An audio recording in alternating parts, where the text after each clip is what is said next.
ओम शांति। आज 18 जुलाई 2020 की प्रातः मुरली। पहले सुनते हैं मुरली के कुछ मुख्य पॉइंट्स। बाबा ने कहा, लौकिक बाप भी नया मकान बनाते हैं तो बच्चे खुश होते हैं। वह है हद की बात, यह है सारे विश्व की बात। बाप समझाते हैं, बच्चे पतित दुनिया में एक भी पावन नहीं हो सकता और पावन दुनिया में फिर एक भी पतित नहीं हो सकता।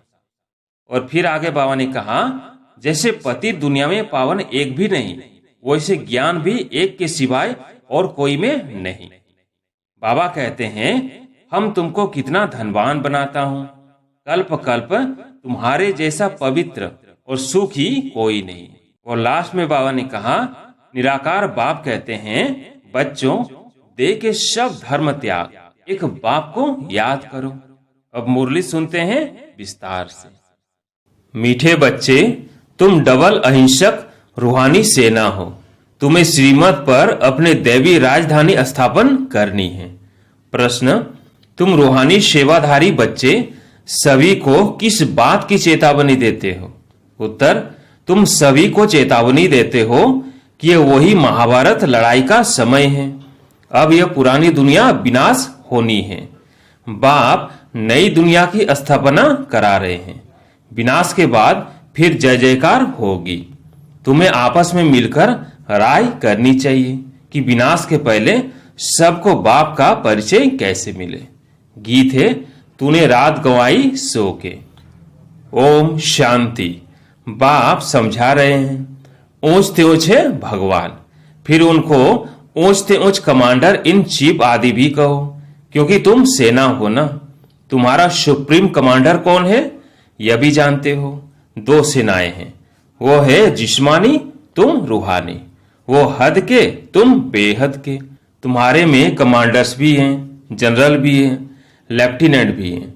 बच्चे जानते हैं, हम श्रीमत पर राजधानी स्थापन कर रहे हैं। लड़ाई आदि की तो कोई बात नहीं। हम सारे विश्व पर फिर से अपना देवी राज्य स्थापन कर रहे हैं श्रीमत पर। कल्प कल्प हमारा यह पाठ बजता है।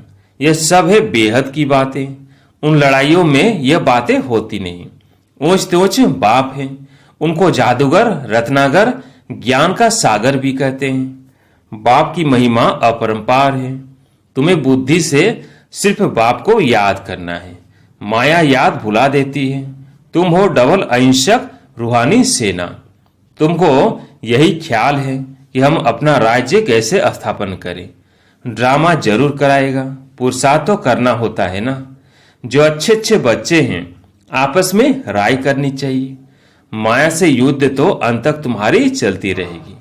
यह भी जानते हो, महाभारत लड़ाई होनी है जरूर, नहीं तो पुरानी दुनिया का विनाश कैसे हो। बाबा हमको श्रीमत दे रहे हैं। हम बच्चों को फिर से अपना राज्य भाग्य स्थापन करना है। इस पुरानी दुनिया का विनाश हो, फिर भारत में जय जयकार हो जाना है, जिसके लिए तुम निमित्त बने हो। तो आपस में मिलना चाहिए। कैसे कैसे हम सर्विस करें, सभी को बाप का पैगाम सुनाएं कि अब इस पुरानी दुनिया का विनाश होना है। बाप नई दुनिया की स्थापना कर रहे हैं। लौकिक बाप भी नया मकान बनाते हैं तो बच्चे खुश होते हैं। वह है हद की बात, यह है सारे विश्व की बात।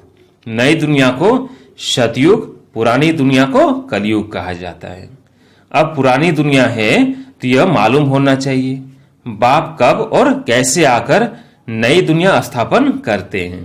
तुम्हारे में नंबरवार पुरुषार्थ अनुसार जानते हैं। बड़े ते बड़ा है बाप, बाकी फिर नंबरवार महारथी, घोड़ेसवार प्यादे हैं। कमांडर, कैप्टन, यह तो सिर्फ मिसाल दे समझाया जाता है। तो बच्चों को आपस में मिल राय निकालनी चाहिए कि सबको बाप का परिचय कैसे दें। यह है रूहानी सेवा। हम अपने भाई बहनों को चेतावनी कैसे दें कि बाप नई दुनिया स्थापन करने के लिए आए हैं। पुरानी दुनिया का विनाश भी सामने खड़ा है। यह वही महाभारत लड़ाई है। मनुष्य तो यह भी समझते नहीं है कि महाभारत लड़ाई के बाद फिर क्या। तुम अभी फील करते हो कि अभी हम संगम पर पुरुषोत्तम बन रहे हैं। अब बाप आए हैं, पुरुषोत्तम बनाने। इसमें लड़ाई आदि की कोई बात ही नहीं है। बाप समझाते हैं, बच्चे, पतित दुनिया में एक भी पावन नहीं हो सकता और पावन दुनिया में फिर एक भी पतित नहीं हो सकता।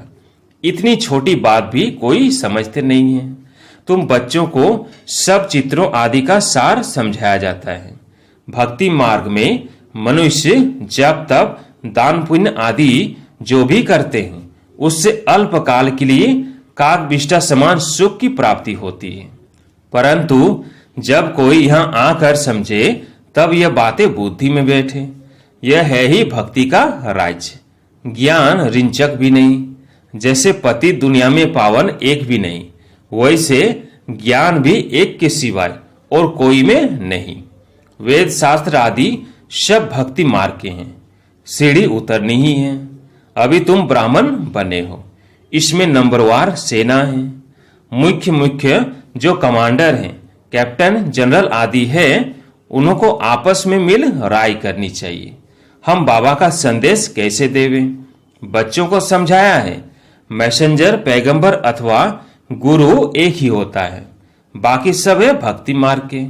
संगम योगी सिर्फ तुम हो। यह लक्ष्मी नारायण एम ऑब्जेक्ट बिल्कुल एक्यूरेट है। भक्ति मार्ग में सत्य नारायण की कथा, तिजड़ी की कथा, अमर कथा बैठ सुनाते हैं। अभी बाप तुमको सच्ची सत्य नारायण की कथा सुना रहे हैं। भक्ति मार्ग में है पास्ट की बातें, जो होकर जाते हैं उनका बाद में फिर मंदिर आदि बनाते हैं। जैसे शिव बाबा अभी तुमको पढ़ा रहे हैं, फिर भक्ति मार्ग में यादगार बनाएंगे। सतयुग में शिव व लक्ष्मी नारायण आदि कोई का चित्र नहीं होता। ज्ञान बिल्कुल अलग है, भक्ति अलग है, यह भी तुम जानते हो। इसलिए बाप ने कहा है, hear no evil, talk no evil. तुम बच्चों को अभी कितनी खुशी है, नई दुनिया स्थापन हो रही है। सुख धाम की स्थापना अर्थ बाबा हमको फिर से डायरेक्शन दे रहे हैं। उसमें भी नंबर 1 डायरेक्शन देते हैं, पावन बनो। पति तो सभी है ना, तो जो अच्छे अच्छे बच्चे हैं उन्होंने आपस में मिलकर राय करनी चाहिए कि सर्विस को कैसे बढ़ाएं, गरीबों को कैसे मैसेज दें।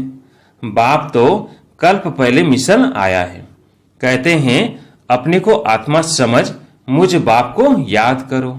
राजधानी जरूर स्थापन होनी है, समझेंगे जरूर। जो देवी देवता धर्म के नहीं हैं वो नहीं समझेंगे। विनाश काले ईश्वर से विपरीत बुद्धि है ना। तुम बच्चे जानते हो हमारा धनी है, इसलिए तुम्हें न विकार में जाना है न लड़ना झगड़ना है।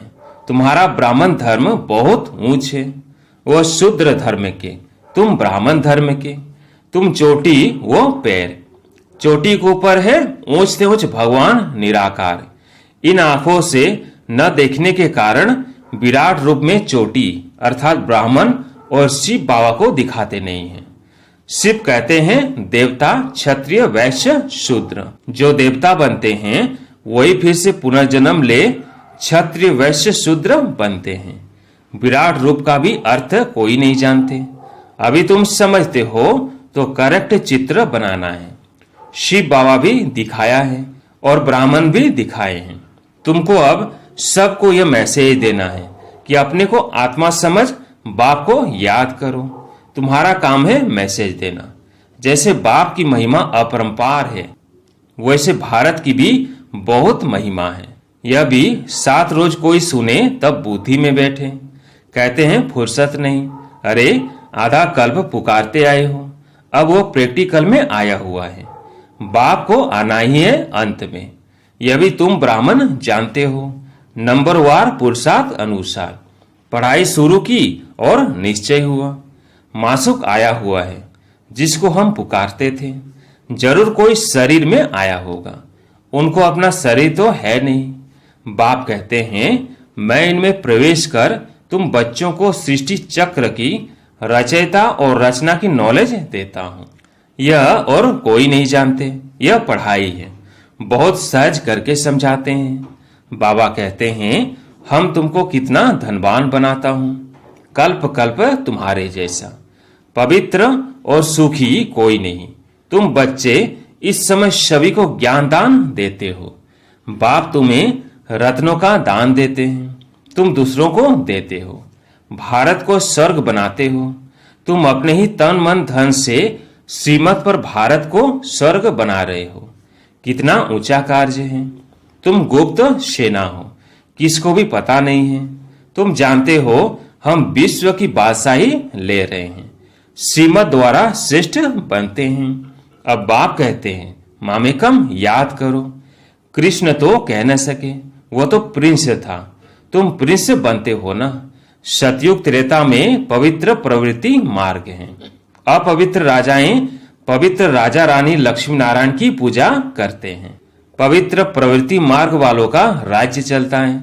फिर होता है अपवित्र प्रवृत्ति मार्ग, आधा आधा है ना, दिन और रात। लाखों वर्ष की बात हो फिर आधा आधा तो हो न सके। लाखों वर्ष हो तो फिर हिंदू जो वास्तव में देवता धर्म के हैं उनकी संख्या बहुत बड़ी होनी चाहिए, अनगिनत होनी चाहिए। अभी तो गिनती करते हैं ना, यह ड्रामा में नूंद है। फिर भी होगा, मौत सामने खड़ा है। यह वही महाभारत लड़ाई है। तो आपस में मिलकर सर्विस का प्लान बनाना है। सर्विस करते भी रहते हैं, नए नए चित्र निकलते हैं, प्रदर्शनी भी करते हैं। अच्छा फिर क्या किया जाए? अच्छा रूहानी म्यूजियम बनाओ, खुद देखकर जाएंगे तो फिर औरों को भेजेंगे। गरीब अथवा साहूकार धर्माओं तो निकालते हैं ना, साहूकार जास्ती निकालेंगे। इसमें भी ऐसे हैं, कोई 1000 निकालेंगे, कोई कम, कोई तो 2 रुपए भी भेज देते हैं। कहते हैं 1 रुपए की ईंट लगा देना, 1 रुपया 21 जन्मों के लिए जमा करना। यह है गुप्त। गरीब का 1 रुपया, साहूकार का 1000 बराबर हो जाता है। गरीब के पास है ही थोड़ा, तो क्या कर सकते हैं, हिसाब है ना। व्यापारी लोग धर्माऊ निकालते हैं। अब क्या करना चाहिए? बाप को मदद देनी है। बाप फिर रिटर्न में 21 जन्म के लिए देते हैं। बाप आकर गरीबों को मदद करते हैं।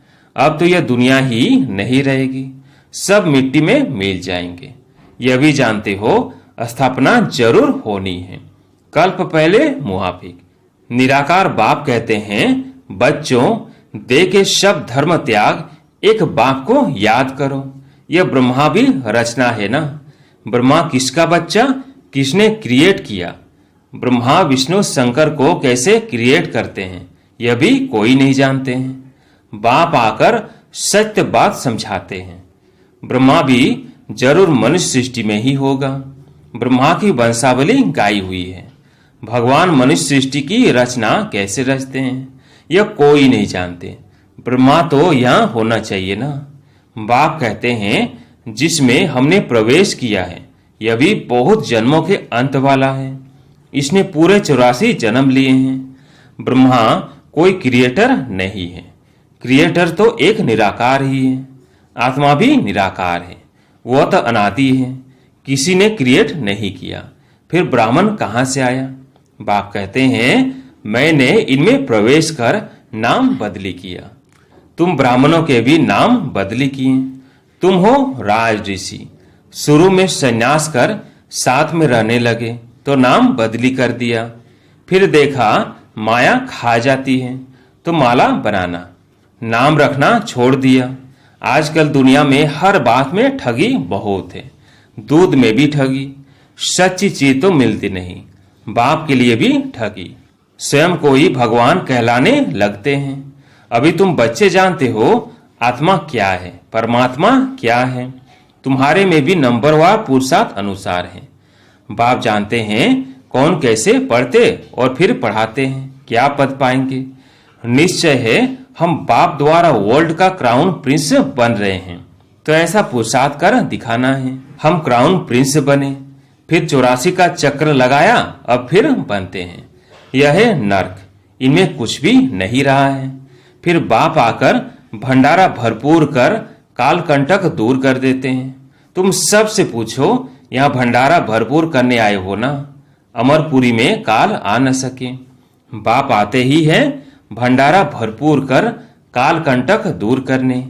वह है अमर लोक, यह है मृत्यु लोक। ऐसी मीठी मीठी बातें सुननी सुनानी है, फालतू नहीं। अच्छा, मीठे मीठे सिकिलधे बच्चों प्रति माता पिता बाप दादा का याद प्यार और गुड मॉर्निंग। रूहानी बाप की रूहानी बच्चों को नमस्ते। हम रूहानी बच्चों की रूहानी बाप दादा को याद प्यार गुड मॉर्निंग, नमस्ते नमस्ते। धारणा के लिए मुख्य सार। पहला, बाप विश्व का मालिक बनने की पढ़ाई पढ़ाने आए हैं, इसलिए कभी ऐसा नहीं कहना कि हमें फुर्सत नहीं। श्रीमत पर तन मन धन से भारत को स्वर्ग बनाने की सेवा करनी है। दूसरा, आपस में बहुत मीठी मीठी ज्ञान की बातें सुननी और सुनानी है। बाप का यह डायरेक्शन सदा याद रहे, hear no evil talk no evil. आज प्यारे मीठे बाबा का वरदान है, पुरुषार्थ के सूक्ष्म आलस्य का भी त्याग करने वाले ऑलराउंडर अलर्ट भव। पुरुषार्थ की थकावट आलस्य की निशानी है। आलस्य वाले जल्दी थकते हैं, उमंग वाले अथक होते हैं। जो पुरुषार्थ में दिल शिकस्त होते हैं उन्हें ही आलस्य आता है। वो सोचते हैं क्या करें, इतना ही हो सकता है, ज्यादा नहीं हो सकता, हिम्मत नहीं है। चल तो रहे हैं, कर तो रहे हैं, अब इस सूक्ष्म आलस्य का भी नाम निशान न रहे। इसके लिए सदा अलर्ट, एवर रेडी और ऑलराउंडर बनो। स्लोगन, समय के महत्व को सामने रख सर्व प्राप्तियों का खाता फूल जमा करो। अच्छा, ओम शांति।